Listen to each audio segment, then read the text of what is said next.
Mesdames et messieurs, bonjour. Avant de commencer ce discours, est-ce que ça va? Je suis très heureux aujourd'hui parce que j'ai l'occasion de vous parler d'une passion qui me tient à cœur.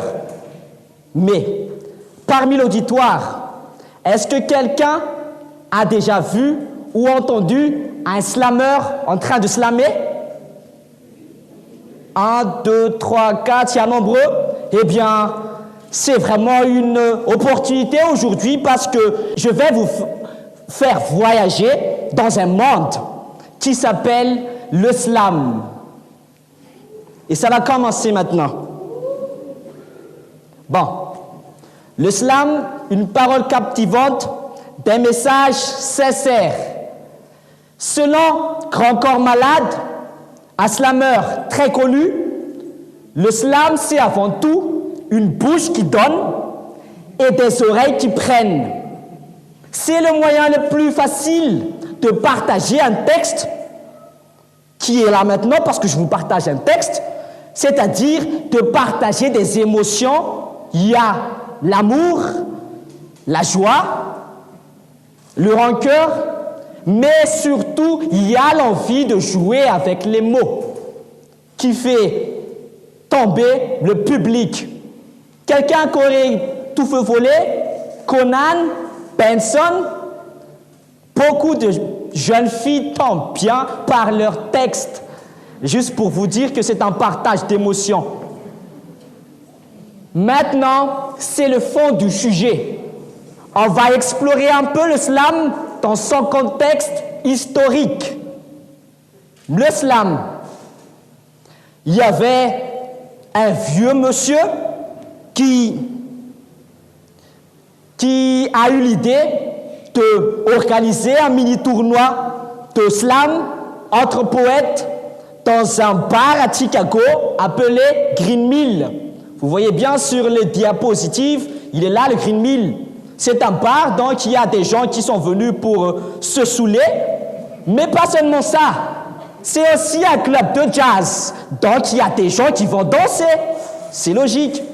C'est lui le monsieur que je vous parle. Est-ce que vous le connaissez? Ce n'est nul autre, mesdames et messieurs, que Mark Smith, qui est un ouvrier, mais aussi un grand slammer. Il a créé le slam, c'est à cause de lui que le slam a existé. En 1984. Et ça a été un succès parce que, grâce à lui, il y a le premier grand concours national de slam à San Francisco en 1990. Mais le slam ne s'était pas arrêté là. Il est très gourmand, le slam. Pourquoi? Parce que il est même entré dans l'univers de la cinématographie. Puis parmi le public qui aime regarder des films, levez les mains s'il y en a, il y en a beaucoup, et bien on aime bien les films. Et avec le réalisateur Mark Levan, il a créé un film intitulé Slam en 1997. Mais le gâteau dans tout ça, c'est qu'en 1998, le film est apparu au Festival des Cannes. Il y a de quoi applaudir quand même, c'est le Festival des Cannes.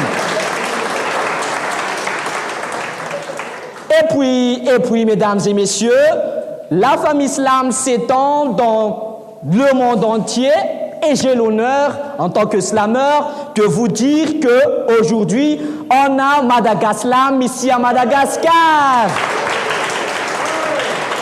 Eh bien, c'est en 2005 qu'il est entré ici à Madagascar et il permet aux jeunes, aux vieux ou à toute personne de s'exprimer. Donc, si vous voulez, assistez aux scènes ouvertes qui se trouvent, vous n'avez juste qu'à consulter la page Facebook Madagascar et vous verrez.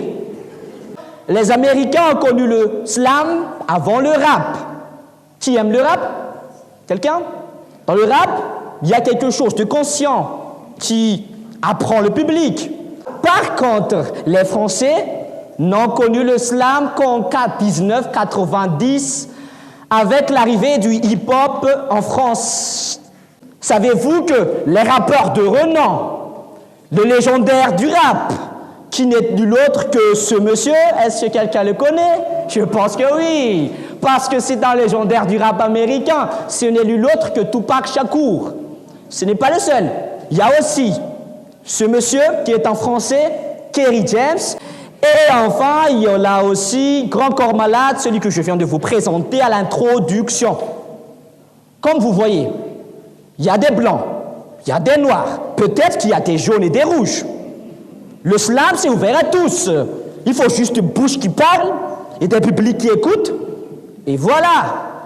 Le slam, c'est un art oral, parce que c'est votre voix qui va s'exprimer. On dit aussi que c'est une poésie orale, parce que souvent, c'est avec de la prose qu'on fait du slam.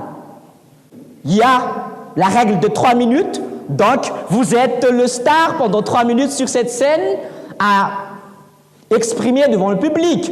Vous pouvez raconter une histoire, un vécu.